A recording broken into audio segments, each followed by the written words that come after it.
Silviana Agustin, mahasiswa semester 6 Prodi PGSD Universitas Trunojoyo Mediro. Ing video iki kula badhe pacelaton kalih tiyang sepuh tentang hasil tetanen. Assalamualaikum Pak. Sugeng siang. Punapa kula pareng menawi badhe pacelaton kaliyan Bapak? Monggo. Nggih, pitakonan kaping setunggal. Bapak dados petani pantun nilai kapan? Bapak niki dados petani pantun itu mulai alis. Pantun punapa kemawon ingkang Bapak tanem? Ini ngalih keadaan mawon. Wilik waktu tanam pertama ngoten niku pados pantun sing hasile utawa lebih kata. Misale pantun Impari niku. Lek sing kedua kaline ngoten niku nggih pantun sing kirane umure niku rada tetek. Misale sing 8 doso dinten pun saged panen. Ningali keadaan mawon.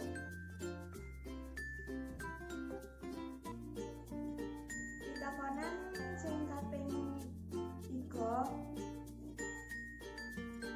Pinten dangu wekdal pantun kasebut saged panen? Pantun saged dipanen iku macam-macam enten sing 1.200 doso dinten enten sing 8 doso bangsal enten sing pun saged dipanen. Yen ngalih jenis pantun kemawon. Biasane niku setunggal warsa saged panen ping pinten Pak? Daerah mriki niku tergantung mawon, tergantung cuacane mawon kadang di pantun saged panen kalih, kadang di saged panen tiga. Sing keadaane cuacane niku sae, pantun iku saged panen ping kalih sing nomor 3 niku panen kangkung biasane waktu itu. Pinten penghasilanipun Bapak sak badane panen? Nek masalah penghasilan niku boten saged direka tujuan pinten-pinten ngoten niku boten saged. Masalahe yang tani daerah mriki niku boten disate sedaya, disate sebagian, sebagian sampai tujuan dan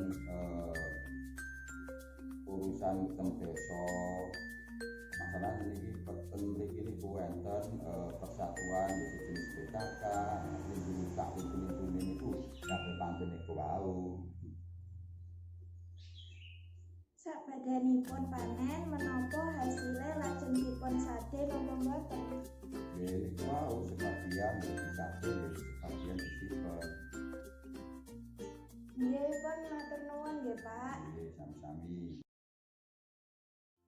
Cekap semanten saking kula pacelaton kaliyan tiyang sepuh. Wassalamualaikum warahmatullahi wabarakatuh.